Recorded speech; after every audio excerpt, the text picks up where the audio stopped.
All right, I think we're going to go ahead and get started here. I see folks are more or less filtered back in. What a great panel we just heard on nuclear issues. It was really interesting dialogue, and I know we're going to have a great discussion here this morning. Our panel is electricity system reform. My name is Katie Dykes, and I serve as the chair of the Connecticut Public Utilities Regulatory Authority. And what's been fun is that given where we are geographically, a lot of the stakeholders who show up in my hearing room to talk about grid modernization have been spending a lot of time in hearing rooms in Rhode Island and in New York, working on and participating in the really fascinating and innovative discussions that have been going on there in various proceedings around electricity system reform. So we have been benefiting from the fascinating proceedings that have been happening in our neighboring states. Here with us today, we have Macky McCleary, who's the administrator of the Rhode Island Division of Public Utilities and Carriers. We have Mr. John Rhodes, who's the chair of the New York Public Service Commission. And then Alex Trautner has joined us from Edison, where he is the section manager for REV. You'll find out what REV stands for in a second, demonstration projects. So it's great to see you all. I won't run through all the bios because these guys are so tremendously accomplished that we won't get through anything else. But we're going to be talking today about electricity system reform. We have the leading states here who have been working on this in the Northeast. What I'm going to do is just jump right in and have Macky and John take a few minutes, just a few, and tell us a little bit about your proceedings, what you've been doing in your states on electricity system reform, particularly if you can, walk us through, share it with us. But I think it'll be helpful as you do to highlight, what are the different ingredients, what are the factors that have come together to make this conversation happen in your states. And so that I think later we want to talk about what's the possibility for replicating what you've been doing, and I think that'll be an important thing to start us off with. I've got a deck, so I'm going to. Oh, terrific.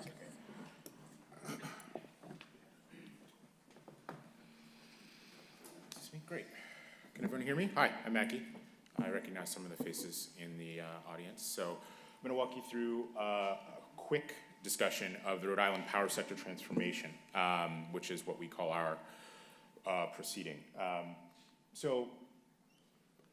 One of the major drivers behind the urgency of power sector transformation now is the increasing penetration of renewable energy, largely for a variety of reasons, but because it's at the state level, governors, including our own, have set very high procurement goals for renewable energy in the near term. So our governor in March of 2017 announced a goal of 1,000 megawatts by 2020 for a couple of reasons. One, because it's a good thing to do.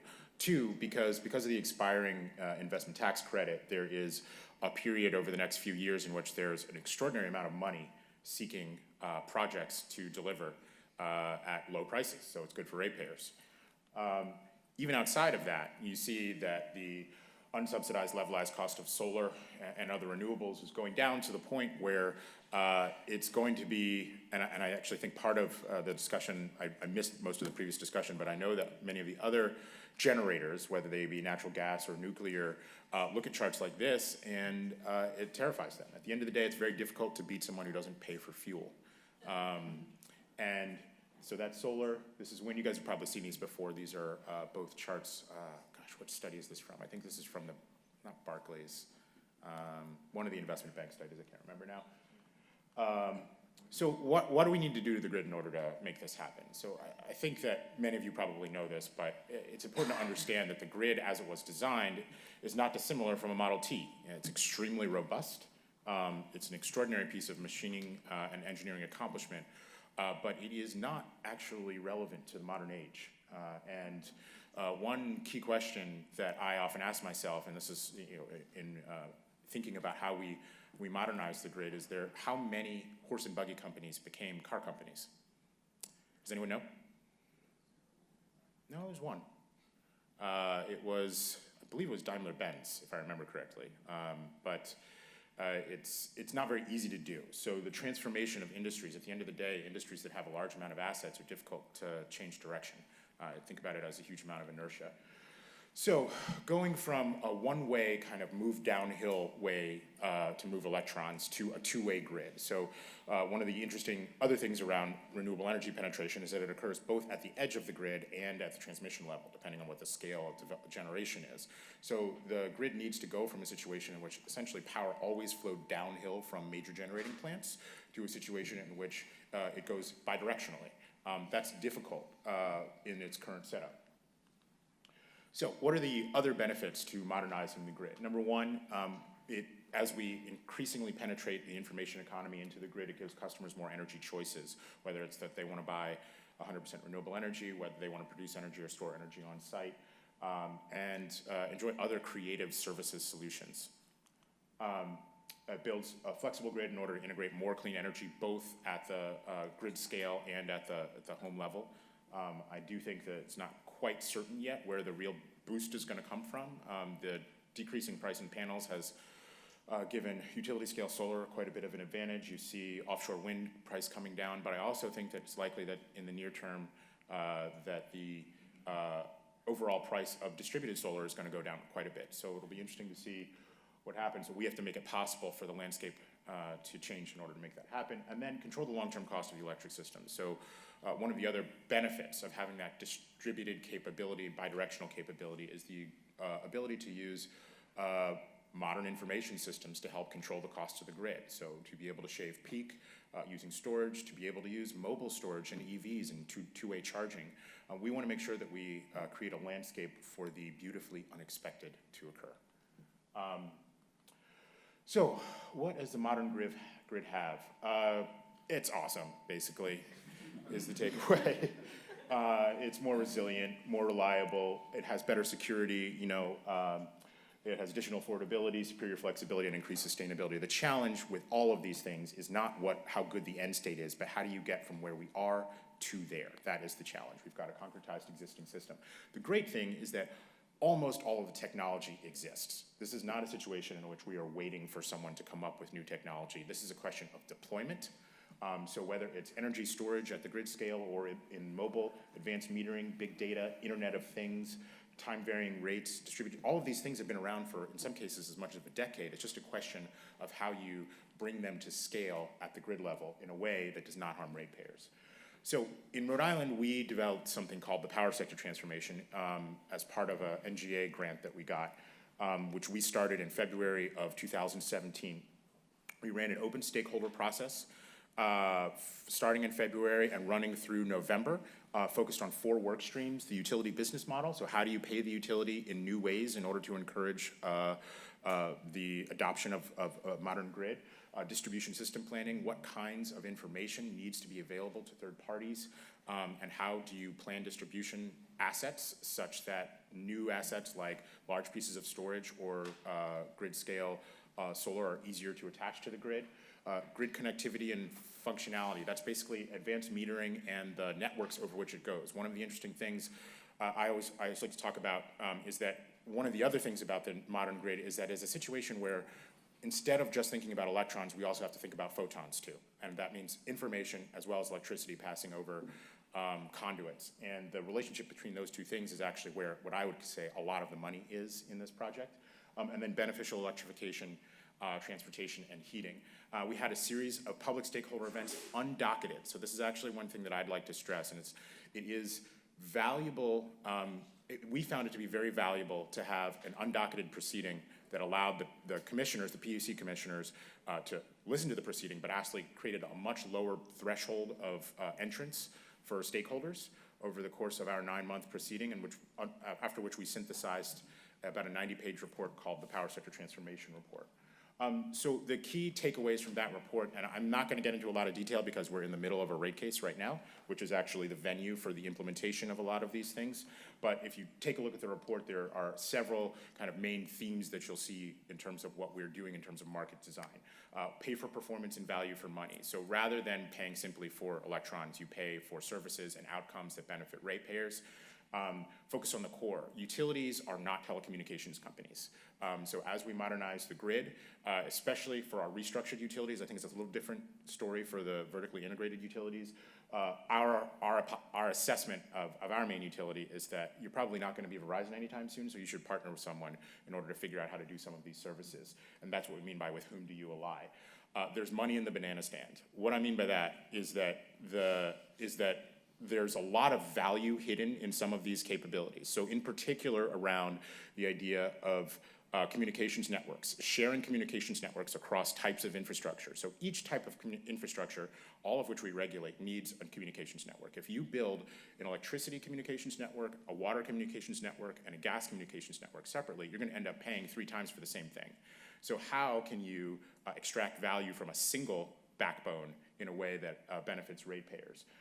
And the last thing that I'll stress is that as with all technology, what you want to do is try to catch the wave. It's not really fair to ratepayers to put them on the bleeding edge of outcomes. There's a lot of wave technologies coming, whether it's 5G or electric vehicles, and you want to insert ratepayers at the right place so that they can get the benefit of those technologies without having to do, I'll give you an example. I know that Duke had to rip out, I think, 3 million advanced meters a couple of years ago. Because they made a bad technological choice, and ratepayers end up having to pay for that. So you have to lay the incentives for the utilities to do a better job of procuring with a long view in mind. And that's where we are. Okay? Terrific. Thank you, Macky. So that's power sector transformation, PST. Let's hear about our EV, Rev. Okay, I'll get to that. Katie, thank you. Good morning, everybody. Thank you for attending. Thank you for giving me a chance to hear some pretty interesting stuff. And let me share some thoughts with you. So New York State, we face some fairly foundational challenges. We've got, and we're not unique, but they're still serious. We're Northeastern state, so all our infrastructure, including our energy infrastructure, is under stress. We've got load growth that is flat or down. We've got peak growth not behaving quite as well. It's not so much coming down. So we have costs creeping up, and we have that happening even as wholesale prices of energy have come down and stayed low. And we know we need resilience, and I'm just going to claim that New York and New Jersey, more than any other, well, I guess I could have said that until a year ago, more than any other state, the Sandy states have a right to be concerned about resilience. I think we've got, unfortunately, 3 great new colleagues in the club, and I'm terrified about the oncoming seasons. But we know we need resilience all around the state, but especially in our coastal downstate. So the clear result is steady and real pressure on economics and costs of our energy system. And we're emitting too much carbon. So that's grim. The good news, although it also comes with the flavor of being also a little bit of a challenging new reality, is that technology is riding a little bit to our rescue. We've got technology that's advancing steadily, even swiftly, in the direction of smarter, more digital, more distributed, also cleaner, and importantly, also cheaper. I think everybody's familiar with some of the cost declines in PV. I'll just go to my own personal offshore wind experience. I remember being told, hey, you got to pay attention. The new reference plant in the Irish Sea is 10 euro cents a kilowatt hour. Oh my, we have to pay attention. Next auction, Dutch auction, 7.6. Well, what happened? Danish auction, 5.5. German auction, 3.3 in the space of about 18 months. It really upends all your planning, but in this case, in a very good way. What what are we doing about it? Well, we have REV, which is Reforming the Energy Vision. It's many things. It's, you know, a complicated machine with lots of moving parts, a lot of regulatory dimensions. But basically, it's the commitment, it's the plan for an energy system that's right for New Yorkers, which means cleaner, more affordable, more resilient, and always reliable. How do we get there? Well, at one level, the answer is easy. We need more innovation, and we need more investment, because everybody knows what the 21st century grid is going to look like, whether we like it or not. There's going to be a mix between large central stations and distributed resources, PV, energy efficiency, building to grid, EVs, and the like. We're going to have electricity and information flow in more than one direction. We're going to have supply and demand be dynamic. And because we've got these renewable resources that are, well, we have a lot of hydro in New York, but the ones we're adding are intermittent and not beautifully peak coincidence. We're going to need to pair those with storage and adjustable load. And it's tricky because we do have an encrusted old legacy system that is simple in concept. You know, I like Macky's Model T analogy, but it's implemented in a really complicated way. And we have to avoid the path of simply adding the costs of the new to the already high costs of business as usual. A, that's kind of responsible, but B, we won't have legitimacy to our program if we don't do that. And then since we're in this for the long game, we really need to be mindful of that. So how are we going to, you know, square this circle, get this additional innovation and investment? Well, the trick is to recognize, or our trick is to recognize that there's a lot of untapped value. And if we can reveal and reward it, both at the grid edge, distribution level, but also at the bulk, we can get money flowing to projects, which means projects going into the ground, which means solutions into the system that deliver better economics for the future. So what does that mean? Obviously, it means carbon.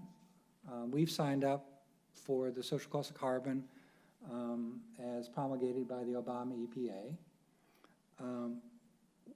I think most of you are aware that we're very aware of locational value. That's especially promising, if I can use the word, in New York, where downstate we've got really, I don't know if it's the right word, topographically a very complicated system, lots of peaks and valleys. Temporal, right, hit the peak is good, miss the peak, not so much. Value affirming and the like. All benefiting from the advancement of technology. Okay, so who's going to make those investments? Well, our answer, and we're not laying down the law here, we're just looking at the weather that's coming our way. We're just being predictive, not directive. Well, utilities are going to have to make some of these investments, many of them. Third parties are going to have to make some of these investments. And actually, the customers themselves, the people at the other side of the meter, the premise, is going to have to make some of those themselves. So what are we going to do? What do we see happening with utilities, which are absolutely central actors to the energy system in any state, including ours? Well, we have something we call Utility Procurement 2.0. Shows you how cool we are with 2.0. It's kind of like an 80s thing. We're getting there. That energy sector is really on the... So, look, every utility knows when it's going to commit capital and kind of what needs the capital needs to address. So in our ideal future, and it's not so hypothetical, Alex, the utility proposes the problem and not the solution to market participants, together with the things that a respondent would need, like underlying data on grid and on load conditions. You get the market actors to submit their ideas. We lazily, harvest the benefits of competition.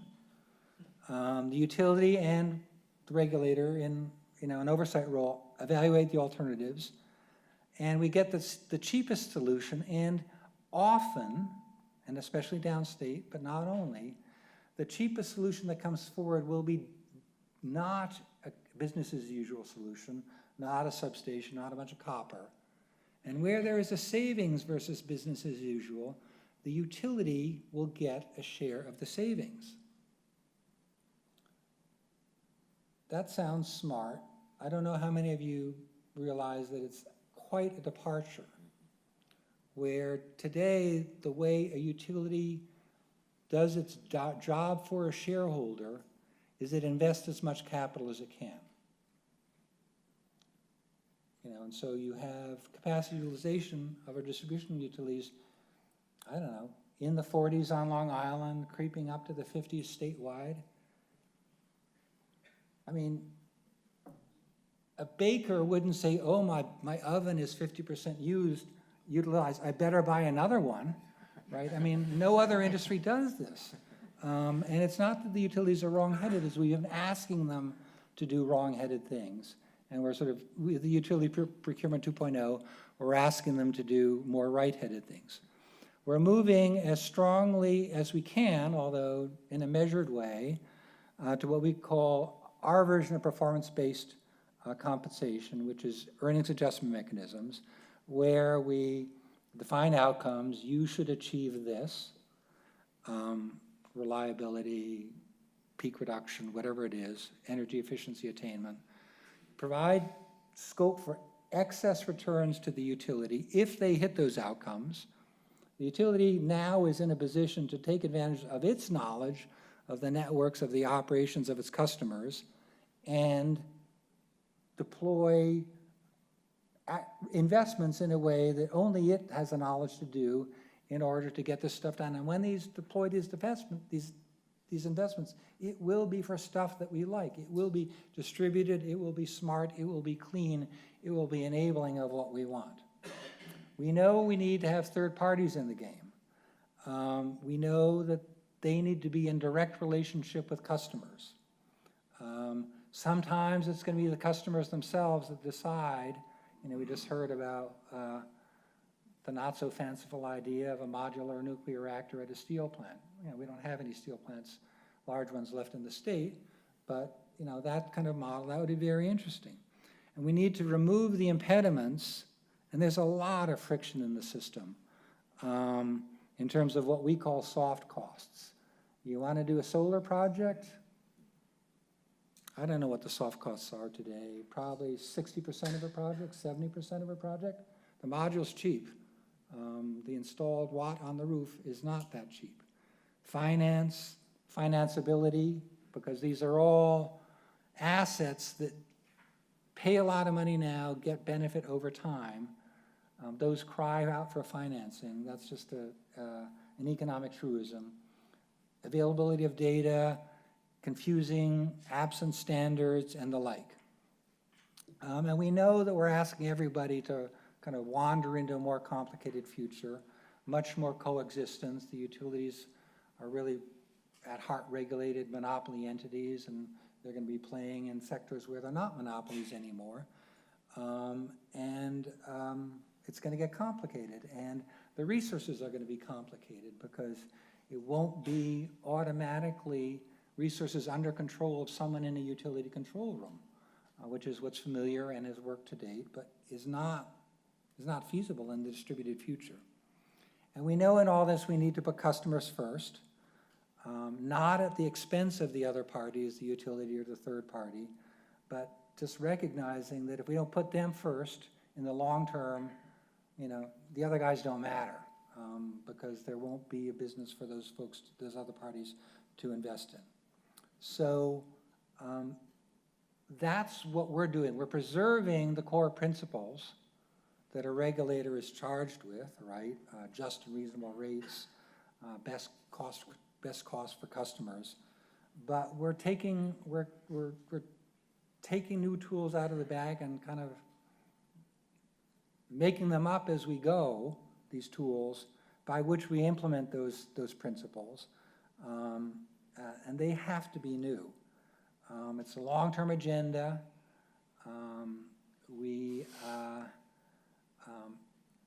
And some, I draw the distinction between kind of big idea and big picture. So what we're doing is a big idea.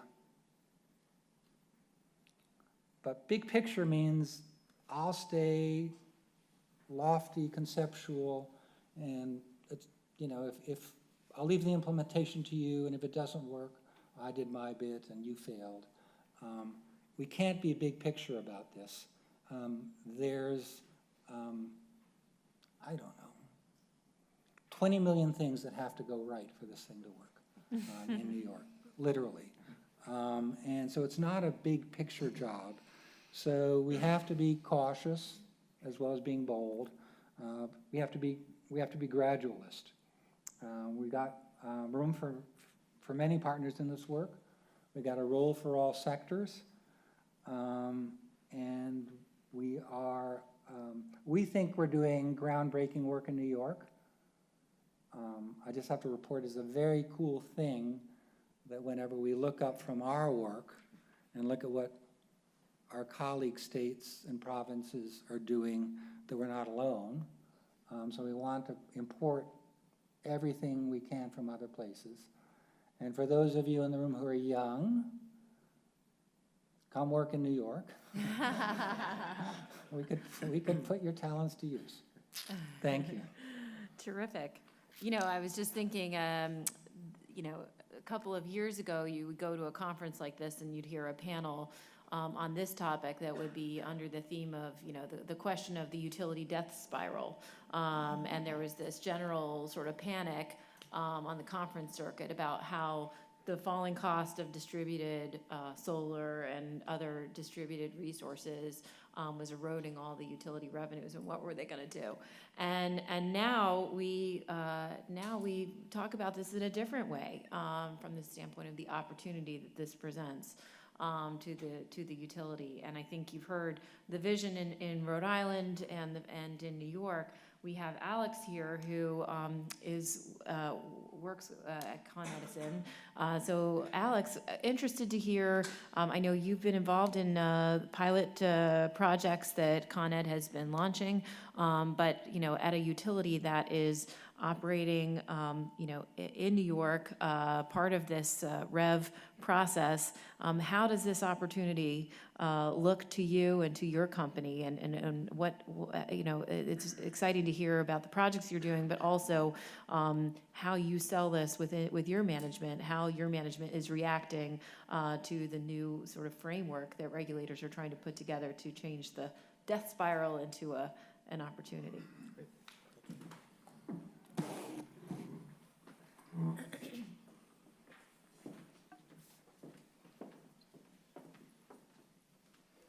Well, thank you. I don't like to talk too much about the death spiral, so we'll try to move on from that topic quickly. But for those of you who aren't familiar with Con Edison, we are the regulated utility arm of Consolidated Edison, Inc.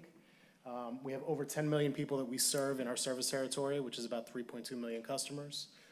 And our service territory covers New York City and Westchester County. So particularly the discussion about banana before got to me a little bit when I thought there's really no place that you can build in our service territory where you're not near anyone. We are the transmission and distribution owner and operator within our service territory.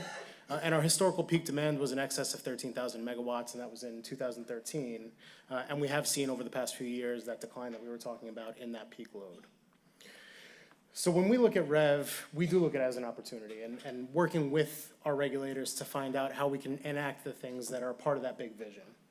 Specifically, what I work on is demonstration projects, which are a concept that has been part of REV since 2014. So I'm going to focus on that because it kind of talks to a lot of the things that John already talked about. So some of the broad concepts that were put forward around demonstration projects within REV are creating market solutions to problems. You heard John say, the utility define the problem and look for third-party solutions to that problem. And that's really what our business is. We go out to the market and say, we're looking to do X, and give us your answers to that. Tell us how you can solve our problem instead of a traditional procurement where we say prescriptively what we're trying to accomplish. And the idea there is to create competitive markets. So in the long run, a demonstration project is intended to prove out a concept, a new business model for the utility that can then scale in the long run. What we want to see is competitive markets develop around that idea once it goes to scale. So our partners in demonstration projects are really helping us to prove out the idea, not the technology, not them as the solution provider, but really what is it that we're trying to accomplish. One of the big things is value distribution. So keeping a focus on where we're creating value for our customers, for the company, and for those third parties who we're partnering with. And you'll hear us talk about partnership a lot. John mentioned it, and we talk about partnership a lot when it comes to the third parties that we work with, but also working with the regulators in defining the actions that we're going to take to meet that vision. So partnerships is bringing third-party partners and specifically looking for third-party partners who are willing to take risks in addition to bringing ideas to the table. And one of the big ways that they do that is by bringing their own capital, whether it be cash or in-kind contributions. So that's one of the big things that we're always focused on. I mentioned scalability, and this is always a big question. A demonstration project is intended to show that an idea works, but if it is only applicable to a very small small portion of our customer base, it's not worth that investment in proving out. So we want to find things that are big ideas that can have a big impact. We also talked about customer engagement earlier, and that's a big part of what we look at is how do we engage with our customers? How do we communicate with our customers? And how do we make sure that our messaging is not overwhelming our customers? This is very new to us as a company. This is very new to the industry in general. That also means it's very new to our customers. So we want to make sure that we're presenting things in an easy to understand way without overwhelming them. And cybersecurity is always a big focus for us, making sure that that data flow that we talked about, that bidirectional data flow is protected at all times. There's sensitive customer information that's involved in this process that we want to make sure is protected. We look at what's our portfolio of concepts. So we don't want to focus on just one area. There are a lot of ways to solve the big energy issues that are facing the industry today. So we want to try a lot of different things in a lot of different areas to get to that. There's also a lot of flexibility built into the process. So the Public Service Commission has allowed the utility to put forward an idea with approval from Department of Public Service staff and say, as we go along, how do we pivot? How do we adjust that as we start to learn things? So that we're not stuck in a box of, this was our initial proposal, we have to see it through all the way to the end, but we can improve things as we move along. And you heard John mention about the utility sharing in some of those savings, sharing in that value. And that's a big part of what we do within demonstration projects and through REV is robust cost recovery that enables us to take the risks to prove out really ideas that have transformational possibilities. So with that, I'm going to talk a little bit about the demonstration process in action. So typically the way that we go about running a demonstration project is we come up with an idea of some question or some issue that we're trying to solve. The example I'm using here is battery storage. So obviously one of the big technologies that we talk about around all of these new energy concepts in REV is battery storage. So we identified a need to test new business models utilizing battery storage as the solution. So we put out a request for information. And when we talk about that procurement 2.0, for us, this is different than a traditional procurement. We didn't say we'd like to procure 8 megawatts worth of batteries for 16 megawatt hours. We said we want to see what kind of business model ideas the market has for us on how we can utilize battery storage to solve grid issues. What that yielded was 47 responses from market players with ideas that we could potentially implement. We went through a rigorous review process and we down selected to 2 demonstration projects that are currently being developed by Edison. One example of that is our storage on demand project. And I know there's one of the breakout sessions during lunch is about battery storage and particularly focused also on mobile battery storage. And this is a mobile battery storage solution. And the idea here is value stacking. So how do we take this asset, which normally is used in one way, and derive different values from it? So this 1.5 megawatt, 4 megawatt hour battery system participates in New York ISO markets for 9 months out of the year in a static location. For the 3 months of the year during our peak period, Con Edison is able to relocate those batteries to meet some grid need, which will be determined as we get closer to our summer period next year. And the idea here is that we can defer traditional transmission and distribution investments by implementing this battery technology, which speaks directly to what John was saying about instead of adding on to our existing infrastructure investment, we use this as a replacement for that infrastructure investment and seeing if the economics of this work, trying to prove that out. Another program that we developed as a REV concept was our Brooklyn Queens Demand Management Program. Now, this is one that got a lot of press when it first came out because this really speaks to the heart of how do we make investments that are different than what we would traditionally make that get at the same solution. And the solution here is increasing load growth in northeastern Brooklyn and southwestern Queens, where traditionally we would have had to make a $1.2 billion investment in a substation infrastructure. We went to the market and said, provide us with market-cited solutions that can help to meet that load growth. Some of that is energy efficiency. Some of that is battery storage. Some of that is demand response. All of that combined into a portfolio can be used to offset the need for that investment. So what you see is a $200 million DER incentive program investment that was able to defer the $1.2 billion substation. Significant number of responses to our requests for proposals on this. You see 80 responses to our RFI for customer-cited solutions and 40 bidders into our demand response auction. And again, the earnings opportunities. So we were able to earn a return on investment on this spend because it was a smart investment that deferred the need for traditional investment. This was so successful that we recently have extended the program to include a new 25 megawatt deferral in the same area, again, to defer transmission investments over the next couple of years. And that's it. Thank you. Thank you, Alex. Great. So we have here in the audience the thought leaders in legislatures across the Northeast.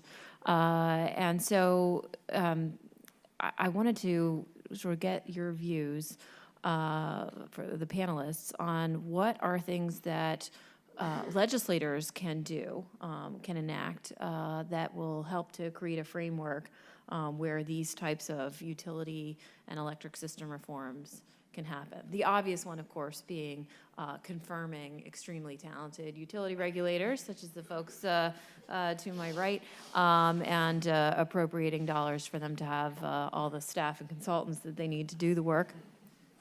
But in addition to those two tasks, what can legislators do to make these things happen, recognizing that these are iterative processes that happen in hearing, utility commission hearing rooms and so on. I think that it's interesting because this is one of those situations in which this is a complicated regulatory space with existing participants who have, in most cases, an existing regulatory paradigm. So there's not, certainly in Rhode Island, and I can't speak for the other states, there's not a ton of new statutory authority that's needed. I think one of the more valuable things for us has been our legislature's continuing and constant interest in climate change and in increasing renewable goals. And that has driven both our utility and also, in some cases, petrified the ISO. But that's very useful for us, for those of us who are driving towards the future. So at the end of the day, the legislature is a representative of the will of the people. And the people are asking for this, and that they're asking for their system to change. We're asking for, and what we're trying to do is create the system that allows that to occur. So continuing to kind of reflect that expanding desire for the citizenry to have cleaner, cheaper, and more reliable power is something that has been very valuable to us in Rhode Island and has allowed us to kind of get ahead of steam, if you will, when it comes to interacting with industry and with some of the regional folks. Mm-hmm. So, like Macky, I would say that there's not a lot of new legislative authority required to advance the agendas that we have on the electricity front. There are a couple of exceptions to that, but they're not really in the regulatory realm. Where we think legislation would help is, I don't know if you noticed, but there's been deadlock and maybe even slippage in Washington. And in particular, some of the most important federal level activities, the most cost effective, are being dismantled, particularly with respect to appliance standards. And, you know, they're having the states be in a position to enact state-level appliance standards would be enormously powerful. I don't think any of us like the idea of states going it alone, but there is something called the U.S. Climate Alliance, which happened about 12 hours after the current administration pulled out of the Paris Accord, which has 14 states, including all of us and, you know, colleagues across the country, that are signed up to do this kind of work together. So appliance standards, and I did not know LEDs were kind of the poster child for equipment. I had refrigerators in mind, but they're all good. Building codes is another one. Now, the Northeast is not really a new build region, so it's not as, you know, as golden an opportunity as it is in, say, a booming whatever, Las Vegas. But we have enough new build to matter, and we might as well get it right. And if, you know, and Professor Sokolow talked about going deep, but not necessarily net zero. If you're going to go deep, you have to do it at new build or at gut rehab. You can't retrofit it in on energy efficiency. So the codes really matter. And then there's a set of financing stuff, which is for the wonks. But one of the issues with finance, and I've mentioned that most of the measures need to be financeable, is that you know, financing energy efficiency or solar on rooftop is kind of a novel proposition, and lenders are nervous. And one of the ways you can assuage their nervousness is by renting someone else's collection machine. And so there's a utility which has a collection machine, so there's a set of stuff called on-bill recovery, and there's legislation that could improve the ability for that to be effective. And municipalities have a collection machine, those local tax, that's called property assessed, the clean energy assessment, PACE, and both of those things could be advanced. So those are, so PACE, OBR, codes, standards are important for us. Generally, the alignment of the legislature with our direction is always good. Legitimacy is always a good thing. And then the bigger picture is, you know, reaching beyond electricity. I know this is an electric utility panel, but if we're going to go after the next big carbon chunk, it's transportation. And we need to figure out a way, you know, we've talked about that some this morning, we need to figure out a way to do that. That's going to require legislation, and it ought to be smart, thoughtful, regional. Regional is always good, leakage is bad. So those are the agenda items. One other idea, and you mentioned transportation. This is something that's come up recently in Rhode Island. Fleet electrification for transit. This is something we're focused on, but it's something that ends up being a significant spur to the distribution utility when it comes to grid modernization, because if you can imagine how challenging it is to manage, think about a house, a regular electric vehicle, like a Tesla, is about the same amount of load as a house when it's charging.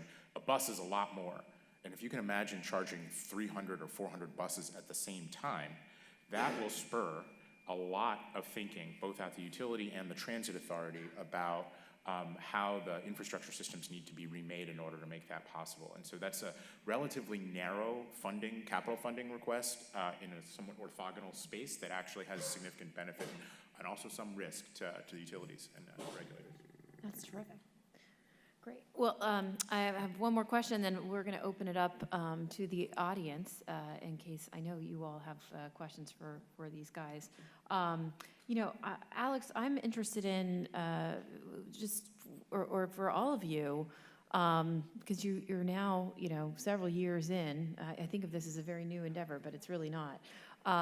What are the surprises? What are the things that have really sort of been unexpected and sort of shocked you? As you think about the pilot programs, things that you wouldn't have anticipated at the beginning that might be good for others to know launching into this?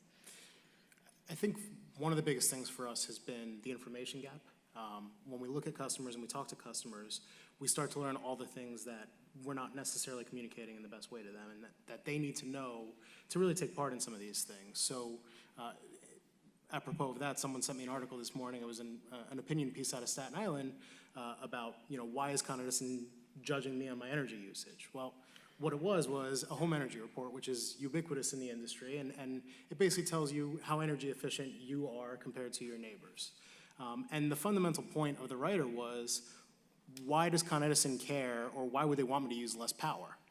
To me, that's the information gap, right? So we've talked a little bit about cost recovery and how we're incentivized through EAMs to do energy efficiency and to make sure that we're encouraging that. So we have motivation for that, and that's not something that we're hiding from, but how we communicate that to customers is really important, and understanding where those gaps are is the first step in getting there. So I think really putting that focus up front in customer research and talking to customers to learn where their level of understanding is and how you can best communicate these things to them.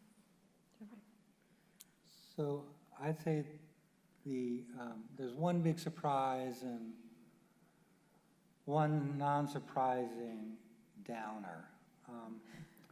So the surprise, I'm kind of a glass half full guy when it comes to technology, but I did not expect storage to be where it is in terms of economics by now. I mean, it's faster. And we just had a large-scale renewable procurement in New York, the largest by any state of renewable energy in the country.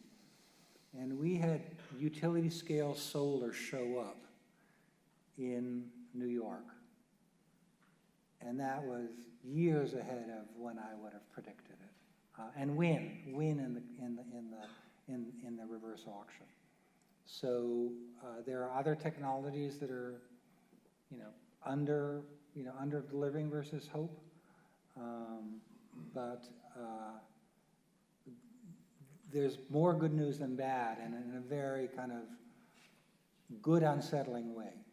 The downer is, I don't want to call it behavioral, but energy is not top of mind for most energy decision makers. Now, you can go to a glass factory, and yes, they'll have a stable of crackerjack engineers who are super focused on it. But your typical commercial office building, I don't know where energy ranks in their attention priority. It's not in the top 10. Your average homeowner appropriately is more concerned with, I don't know, kid doing homework than cable than energy. So there's a need to overcome that inertia, indifference, whatever, and you kind of know how to do it. You know that you have to give these consumers control in a way that's easy for them to exercise. I mean, and there, I think we energy folks are our own worst enemy. There's a little bit, I'm a history student, and sometimes I feel like this is what it was like to be in Europe in the 1400s, where the priests spoke Latin just so the parishioners wouldn't understand them. I mean, it's this deliberate obscurantism that is really, and it's not deliberate. We mean well, we know what all these words mean, but we don't actually make it easy for big chunks of the customer decision maker sector to get it right. And that's just depressingly still true. I think for me, and I'll be quick because I know we're running out of time, it would be the rapidity of convergence. And what I mean by that is that the convergence of whether it's electricity infrastructure, network infrastructure, in some cases water infrastructure, cable infrastructure, cell phones, all into a small number of interfaces which everyone is fighting over that real estate. And I think that we're trying to create a landscape upon which it allows the utilities to kind of accelerate that convergence. But it's probably going to happen whether we do that or not. The question is whether there are a lot of stranded assets or not. That's really the interesting thing, the power of those market forces. Terrific. All right, now is the time for your questions. Raise those hands high. I see one in the back there.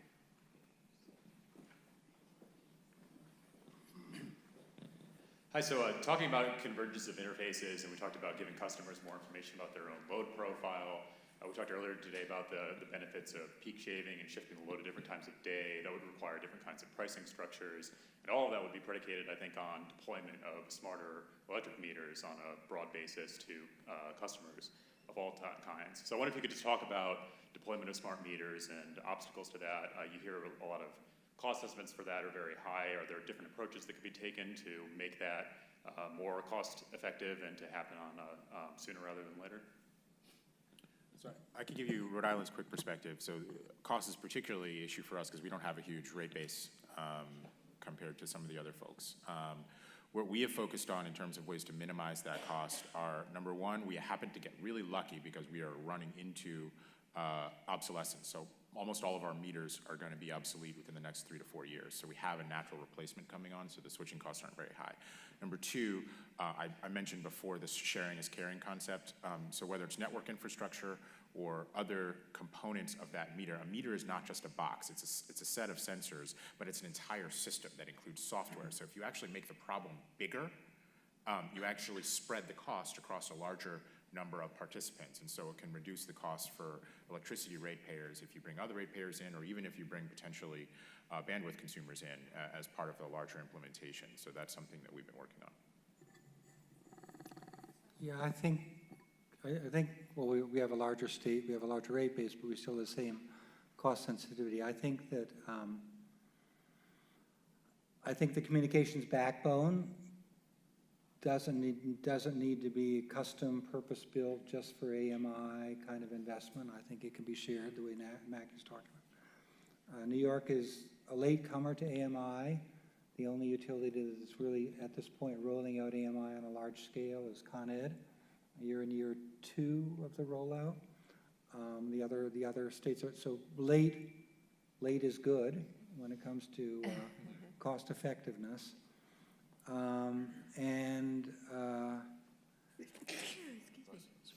I think that, and in general, I think, going back to Macky's convergence point, homes are getting wired with or without an AMI, right? I mean, most of us have a media company that kind of connects to the home. Many of us have a security company that connects to the home. So I think there's a way, again, to piggyback on existing whatever pipes into the home in order to do that. And then obviously the sensors are just getting cheaper. I think multipurposing the investment and pretending that being late was a deliberate cost-saving strategy is another one. And I'll just briefly say, for our part, we think about the value that it unlocks. So being in the middle of rolling it out, there's a lot of things that are spinning around our heads about how do we use this new investment and how do we find other values from it. Unlocking complex rate structures, data disaggregation that allows for more complex energy efficiency that goes deeper than those LED bulbs. All of that stuff can't happen without that information. So really for us, it's about, in addition to the investment and making sure that it's timely and cost effective, what are the things that we're going to unlock and what kind of value does that create in the long run?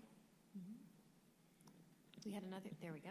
Hey, Alex, this is directed to you and I guess you, John, but Con Ed has a station on 14th Street in Manhattan, and I believe that was compromised during Sandy, but I jog down the East Side River Park quite often, and I just noticed always how outdated that it looks. I was wondering if there are any plans in the future for that to either be upgraded or maybe scraped, because I'm sure that land is so extremely valuable. But I wonder if you could touch on that. Yeah, I mean, we're constantly looking at the infrastructure to see what needs to be upgraded, what needs to be replaced. We get calls pretty much daily from people trying to buy our property, not just there, but all throughout New York City. So, you know, it's always an open question. We don't generally look at, okay, let's scrap this whole station and start from scratch. Generally speaking, that hasn't been as cost effective as going piece by piece as things age. You know, not everything within those properties was built at exactly the same time. Things have been replaced over time. So slowly but surely you see, and even as you jog by, you'll start to see new infrastructure going up, things coming down. I'm sure you've noticed that, especially since Sandy, as you start to see everything raised up to build resiliency. And so there's a lot of stuff that's happening that may not be obvious from outside the walls, but it's happening on a daily basis. Other questions? Hi, good afternoon. I'm Scott Brown with the Exelon Corporation. I have a question for you on new technology. And Chairman Rhodes, your state, again, has been a leader in the area of storage, and your comment on the fact that it's really accelerated is an interesting one. They've recently legislatively established a target for electric storage to have some 1,500 megawatts installed by a set date. It's about the third state in the country to do that. Commissioner Chivukul is going to deal with this most likely soon in New Jersey as well, as that's part of this new legislation. What's your observation as regulators on the value of a state stepping forward on a technology like that? And then Alex, also, from the business side, what's it mean to the utility or a provider in the state when you have a target like that and potential compliance requirements? So our attitude towards targets is that we like them to be stretch but achievable, and sort of have the target be an outcome of what we think good policy, and even we may not have all the good policy in place, but what good policy could deliver. And so the 1.5 gigawatt sounds more than megawatts, yeah, but it's big. The 2.4 gigawatts of offshore wind, the 3 gigawatts of solar, we're all arrived at. And the reason for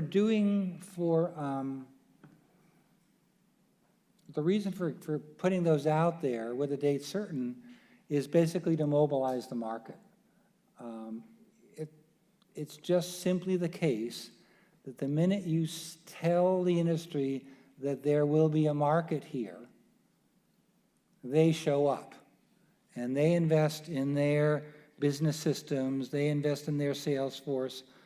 Pretty much any project worth talking about has kind of a pipeline dimension to it, so they're out there pre-developing the sites and scouting that. And all that is a kind of a precondition for getting the cost reductions that we want to get when we aim for scale. So our model has been, we've just observed that putting an important target out there mobilizes the industry in a way that drives the cost reduction and customer awareness. And oh my goodness, we've got some unfought battles with FDNY about what we can do in buildings under what circumstances. We have to take that on. We have to accelerate that. So it's a mobilizing tactic, somewhat for us, somewhat for our sister agencies, say FDNY, and importantly for the industry. For Rhode Island, we're small, so it's hard for us. And Massachusetts is right next door. New York is right over the way, and Connecticut, those are all much bigger load profiles than us. So we tend to, I look at those targets, they're very valuable, especially in the region for us. But we try to focus on what I call, look at those targets as a starting mechanism or priming the pump. And then we like to think about what is going to be the sustainable business model that follows on beyond that. And so how do we compensate the utility in such a way to kind of recognize sustained investment? And so then when it comes to technologies, whether it's storage or other forms of technology, we try to figure out what we actually want them to do. So what's the outcome we want? Is it peak shaving? Is it a reduction in capital costs?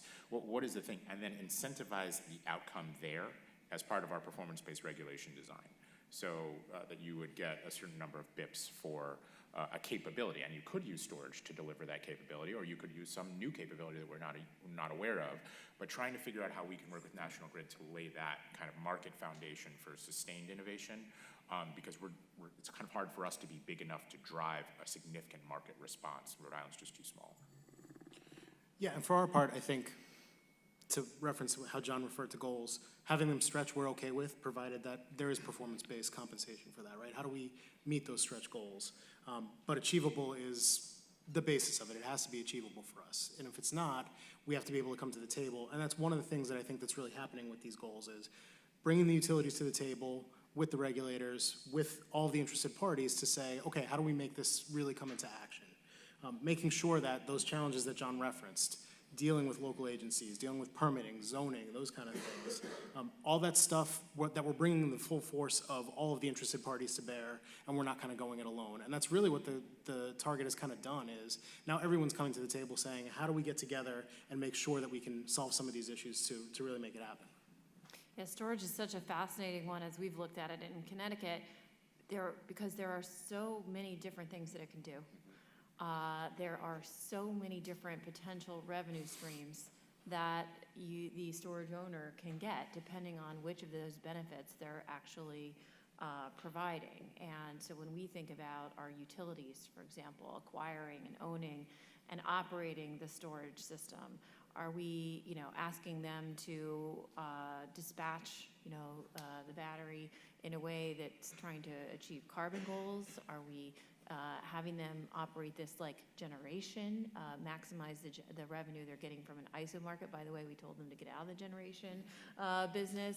And depending on which of the different revenue streams we want them to pursue, they may be operating the storage at very different times. And so it's a fascinating one, and I think this is another example of the costs coming down faster than we may have anticipated, which presents a great opportunity, but we have to run to build the framework that knits together all of these different types of markets and benefits, whether it's in the way that we regulate the distribution system or the way that we participate in the wholesale markets and so on and so forth, to try to create a framework for investment. That's a great question. Mm-hmm. Any other questions? I think we have time for one more. Hi. The New York and Rhode Island processes have been pretty separate, and I'm wondering what's the balance between individual states and the regions doing their own processes and some kind of regional effort where you learn from each other and think about things more regionally? It's just funny you say that. We also happen to co-regulate National Grid, so it is important for us to stay in communication with our processes. At the same time, there is the kind of natural cleaving of states when it comes to how fast their commission moves and so on. But I think one of the things that we as a region have been stressing is the need to communicate more consistency, to share ideas, and to make sure. So for example, even if you're just talking about the procurement of advanced meters, if you're talking about an entity that's operating in 3 different states in the region, like National Grid, the way in which those things are procured has potentially a significant cost or benefit to the ratepayers in terms of buying in volume. And so, I think the short answer is that coordination is necessary. Even if it appears that there's no communication between the states, there is communication between the states. Yeah, I think the focus is on shared learning. I don't think coordination makes sense. To me, the analogy is, every state's an architect, every commission is an architect building a house on a lot that's not like the other lots. But if you learn something about how to, handle a certain situation, you share it pretty readily. So we are in we're in good communication with all our Reggie friends.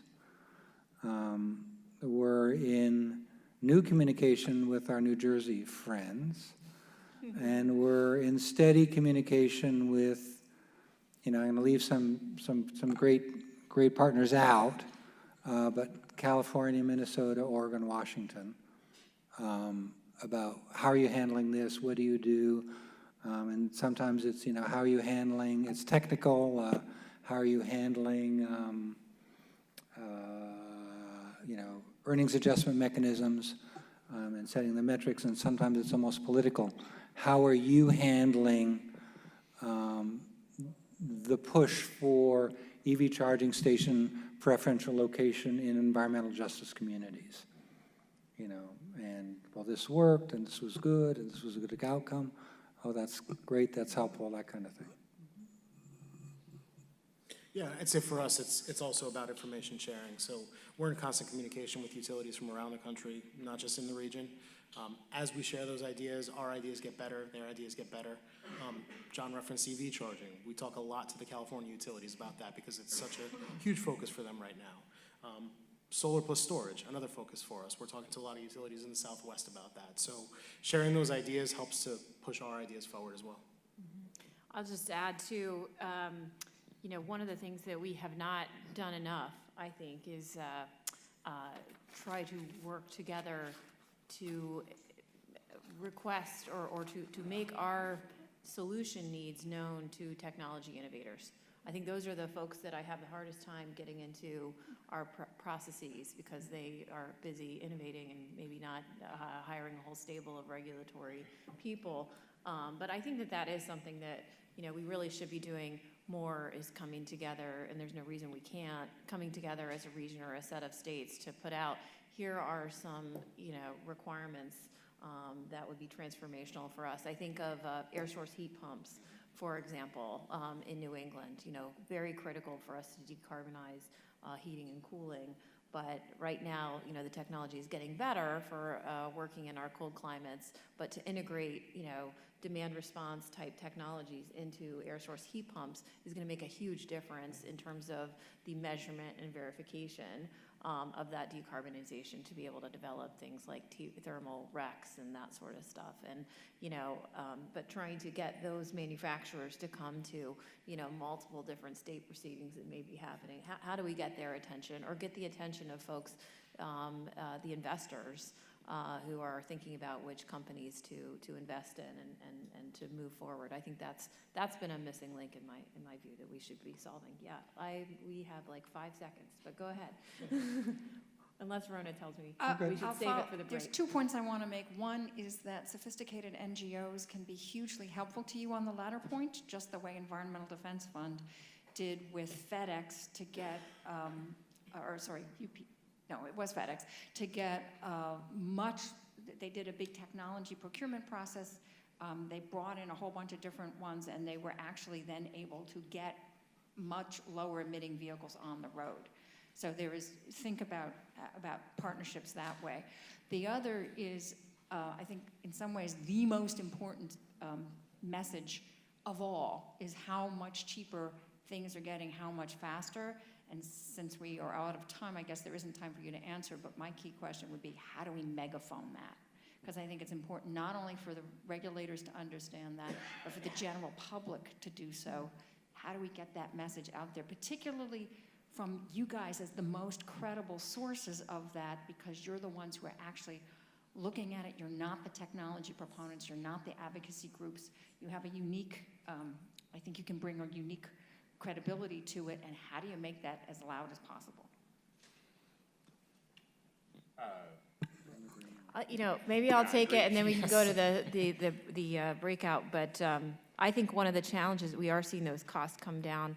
I think that we should be doing better about trumpeting that. One of the challenges that we've seen in Connecticut is at the same time that those technology costs are coming down, we're also seeing the increased frequency of storms that are driving distribution system costs up. We had a storm last October that knocked out power to a huge portion of Eversource's territory. That's $60 million, right, for the restoration right there. So people aren't necessarily seeing, because we have to deal with these challenges of maintaining reliability in this climate, at the same time that we are making this transition, people aren't necessarily seeing that translate into their rates coming down. But this has been a fascinating conversation. These guys will be around. I think we're going to lunch next. Thank you all so much for your attention, for your great presentations. Let's give the panel a round of applause.